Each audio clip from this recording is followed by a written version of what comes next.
Uhali gani ndugu yangu Mtanzania popote pale ulipo, kutokea jijini London nchini Uingereza. Saa hizi ni majira ya takribani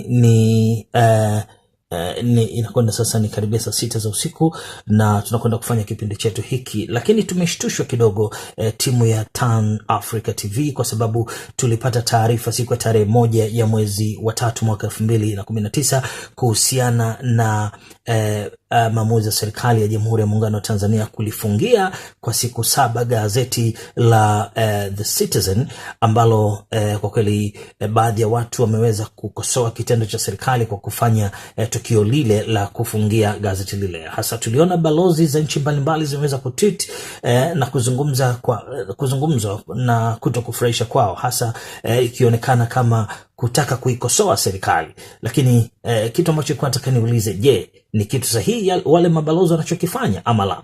Basi kabla ya kuangazia kilichotokea Tanzania, nataka tuangazie kinachoendelea katika moja ya nchi ambayo imeweza kutweet tweet ambayo nitakwenda kuileta mwisho baada ya kuangalia kipindi hiki. Nataka nikuchukue tuangalie kwenye mataifa ya wenzetu nini kinachoendelea kila iitwapo leo. Basi usikubali kuhadisiwa. Uko hapo na mimi niko hapa kwa ajili ya kukuletea habari hizi. Wewe Mtanzania ambaye labda kwa namna moja au nyingine huna nafasi ya kuweza kupata habari hizi, mimi niko hapa kukuhabarisha. Twende kazi. Knife crimes offences have soared in England and Wales to a new record high. According to the Office of National Statistics, in the 12 months to June this year, there was a 12% jump in knife crime, taking the total to nearly 40,000 offences. Overall violence rose by 19% to almost 1.5 million crimes, with homicide increasing by 14% and robbery by 22%. The report also concluded that the number of knife crime offences could have been even higher. Greater Manchester Police was excluded from the data because of concerns about undercounting. Including its figures brings the total up to just under 42,000 offences. For more on this, I'm now joined by the founding director of Campaign Group UK Unity, David Clues. David, hello to you. Good evening, Bill. How are you?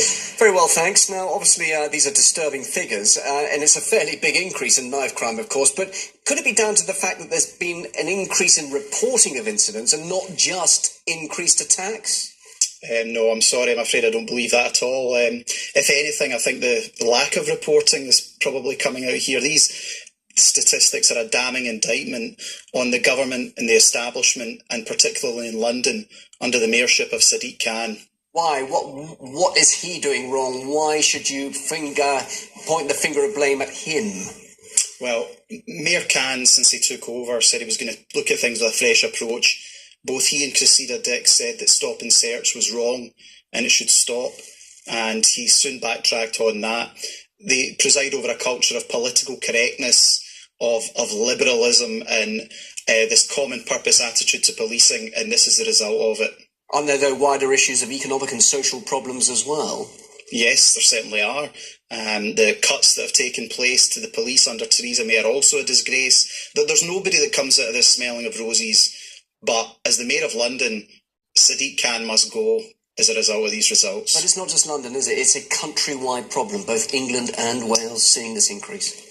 Well, yes, and as a campaign, we feel that one of the big issues that's raised this is the cause of mass immigration. People coming from countries around the world with different values, different ways of dealing with things, and this is the result of it, 15 years of uncontrolled mass immigration. So obviously there are some who may say you're stepping on fairly sensitive ground there by blaming ethnic minorities? No, not at all. We're not blaming anybody. We're blaming the government that's allowed an open borders policy, of no control of who is coming in and out, of a complete free-for-all, of not knowing who criminals are, of not knowing where people are staying and what they're doing. It's an entire failure of government and those in charge of this country. But much of it, of course, in London is about gang violence, isn't it? People who've Correct. obviously been living here all their lives. Well, there is that as well, and there is, of course, the middle-class drug usage in London that fuels a great deal of this. And that you've got to remember as well, a lot of these numbers, I'm going to read out some names. Katerina Makanova, 17, murdered. Aaron Springett, 32, murdered. Behind these statistics, there's children, fathers, mothers, all dead because of political correctness. David, you're in Scotland, and Scotland's tackled knife crime with their violence reduction unit, I believe, tripling prison sentences, more stop and search. Why don't we implement that across the country then? Whatever works, but I think you have to look at the issues down south are slightly different from the issues up here. The Scotland and Glasgow is perhaps not the melting pot that the rest of parts of England are. I think it has to be tough policing, and if we can collaborate with people up here to stop people dying, I mean, that's what this comes down to. I don't want to see anybody die, anybody from anywhere in the world, their race, their creed, their colour. But if we're not tough, and if we don't take tough decisions, then more people will die. Just finally. No. Hiyo ilikuwa ni issue ya upande mmoja. Hilo ambalo umeliona hapo nimeweza kuliwakilisha tatizo ambalo linaisumbua nchi pendwa ya Uingereza, na si tatizo jingine. Tatizo kubwa ni issue ya mambo ya kudungana visu, ambayo imekuwa ni tatizo sugu ambalo kwa kweli halijaweza kupatiwa tiba. Matatizo yamekuwa yakiongezeka siku hadi siku. Nini tatizo la pili ambalo linasumbua linasumbua katika nchi za Ulaya? Naomba uungane nami nikikupeleka kwenye safari hii. Twende nasi. Brexit. For post-breakfast, post-Brexit. After breakfast. Not breakfast. That'd be Brexit. We've been hearing the word Brexit for a while now. Brexit means Brexit. It's the United Kingdom's intention to leave the European Union. For the past 2.5 years, the UK is trying to figure out a way to leave with a deal that'll keep both Britain and the EU happy. But it just doesn't know how to make it happen. So let's try to make sense of the whole thing. Where are we now? Despite this, any extension to Article 50, anything like that, reopens the negotiations, reopens the deal. And that, at that point, the deal can go, frankly, in any direction. And this is the worst defeat of a government this century. And many other attempts, the UK is still no nearer to a deal than they were the day after the referendum on June 24, 2016. The Brexit deal itself has 3 main areas, all of which need to be agreed upon before March 29. The rights of EU and UK citizens, the financial settlement of $50 billion to leave the EU, the hard border, also known as the backstop. So what is the backstop? Currently, the UK and Ireland, including Northern Ireland, are all part of the Single Market and Customs Union, so there are very few restrictions on goods and services traded between them. A Brexit will mean that the UK and Northern Ireland will be leaving the Customs Union, but Ireland won't be. Haya, nadhani mmejionea kuna matatizo makubwa ambayo yanaukabili Umoja wa Ulaya. Kwa hiyo hapo mwanzo tumezungumzia kuhusiana na masuala ya udungwaji wa visu, watu wanauana kila kukicha, lakini hapa pia kuna janga la pili ambalo ni janga la Brexit. Sasa basi nataka tuoanishe vitu vifuatavyo, na hiki ndicho ambacho tunakwenda kukijibu leo, maana tuna maswali makuu mengi, hasa maswali makubwa matatu tutakwenda kuyauliza leo. Na mimi maswali haya nataka tushirikiane na Watanzania wote ulimwenguni ili kuweza kung'amua huu mtego ambao umeweza kuwekwa. Ukiangalia tatizo hili ambalo linaonekana hapo la kufungiwa kwa gazeti la The Citizen, na gazeti hili limefungiwa kwa muda wa siku 7 tu, wala si zaidi ya siku 7. Lakini hebu tuangalie wanaojiita wanadiplomasia wamesema nini dhidi ya taifa la Tanzania. Haya, nitakwenda kusoma article kamoja tu, kanasema the action against the Citizen newspaper follows growing complaints by opposition supporters and civil society group that they say are moved to the stiff dissent and creates obstacles for journalists and right activity. Sasa hawa jamaa wakaendelea, lakini kuna watu ambao wametweet. Kwa mfano tweet ya huyu mwanamama anaitwa Sarah Cook, yeye ni balozi wa wa Uingereza nchini Tanzania. Yeye amesema usually I started the day by reading a number of the newspapers including the Citizen, British High Commission to Tanzania, Sarah Cook wrote on tweet. Yeye amesema kwamba mara nyingi huwa pamoja kwamba anapitia magazeti mengi ya Tanzania likiwemo gazeti la Citizenship, gazeti la Citizen ambao anafanya nalo huwa ni miongoni mwa magazeti ambayo anayapitia.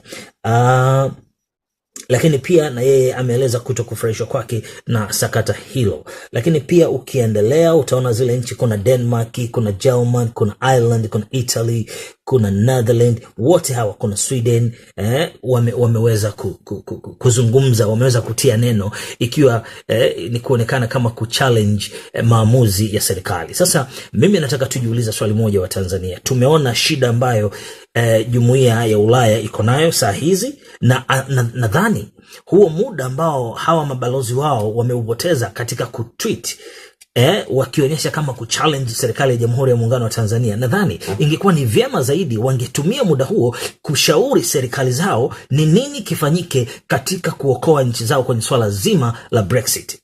Lakini kama hili halitoshi kwa nchi kama Uingereza, bado kuna tatizo la kama nilivyosema hapo awali, na wote tumeona sio siri, ni tatizo ambalo linakuwa siku hadi siku.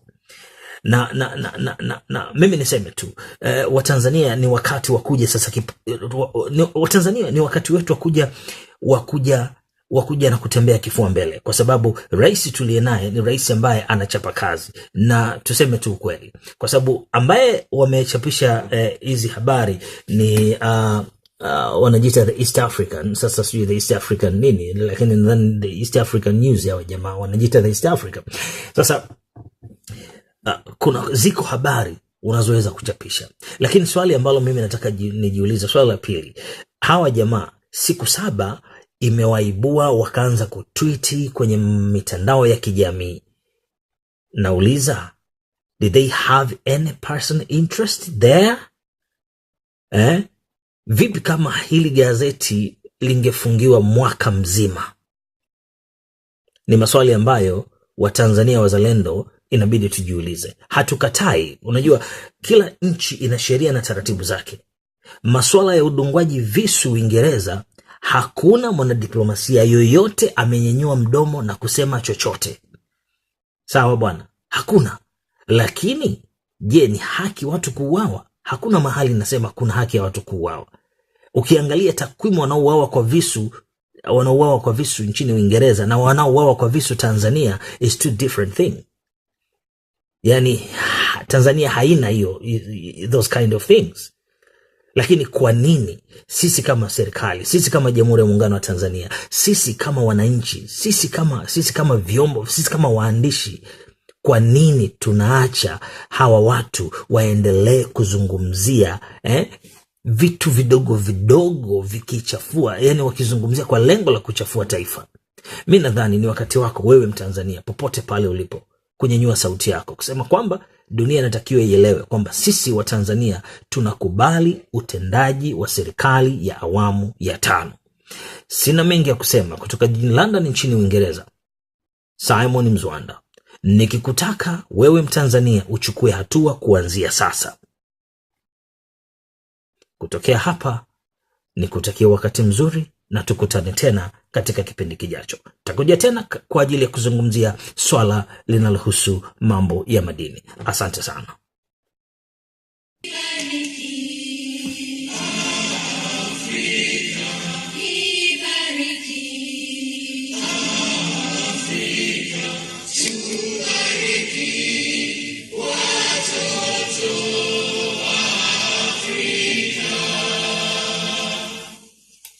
Afrika.